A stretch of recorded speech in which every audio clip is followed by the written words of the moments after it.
शिव को भोलेनाथ कहते हैं क्योंकि शिव सादगी पसंद ईश्वर हैं। उन्हें कच्चा फल पसंद है। एक लोटा पानी से भी शिव खुश हो जाते हैं।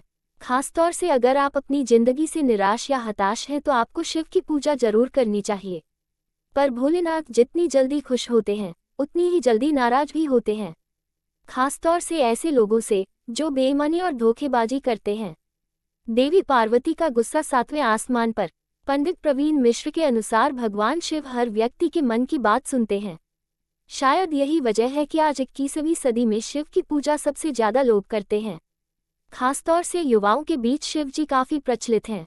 लेकिन भगवान शिव जितनी जल्दी प्रसन्न होते हैं उनका गुस्सा उससे भी प्रलयंकारी है। पंडित प्रवीण मिश्र ने बताया कि शिव पुराण में कार्य, बात, व्यवहार और सोच द्वारा किए गए कुछ पाप वर्णित हैं जिसे भगवान शिव कभी क्षमा नहीं करते। ऐसा व्यक्ति हमेशा ही शिव के कोप का भाजन होगा और कभी भी सुखी जीवन व्यतीत नहीं कर सकता। आपने सुना होगा कि ऊपर वाले से कुछ छुपा नहीं होता।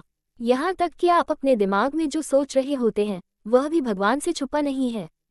इसलिए भले ही बात और व्यवहार में आपने किसी को नुकसान न पहुंचाया हो, लेकिन अगर मन में किसी के प्रति कोई दुर्भावना है या आपने किसी का अहित सोचा हो तो ये भी पाप की श्रेणी में आता है। 1. शादी तोड़ने की काशिश। भगवान शिव को ऐसे लोग बिल्कुल पसंद नहीं हैं जो अपने रिश्ते में ईमानदारी नहीं रखते। खासतौर से किसी दूसरे की शादीशुदा जिंदगी को तोड़ने की कोशिश करने से भोलेनाथ नाराज होते हैं और इस पाप को माफ नहीं करते। दूसरे के पति या पत्नी पर बुरी नज़र रखना या उसे पाने की इच्छा करना भी पाप की श्रेणी में आता है। 2. पैसों की धोखेबाजी। दूसरों का धन अपना बनाने की चाह रखना, पैसों की हेराफेरी करना और धन संपत्ति लूटना भी पाप की श्रेणी में आता है। भगवान शिव के लिए यह अक्षम्य अपराध है।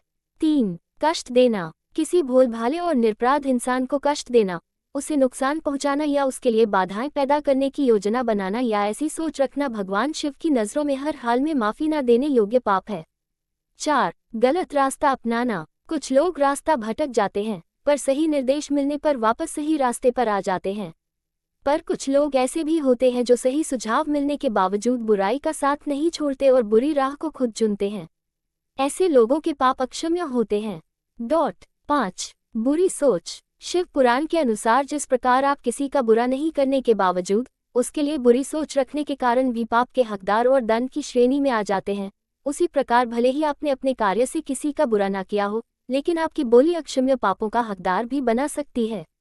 6. गर्भवती महिला को कुवचन। किसी गर्भवती महिला या मासिक के दौरान किसी महिला को कटु वचन कहना या अपनी बातों से उनका दिल दुखाना शिव की नज़रों में अक्षम्य अपराध और पाप है।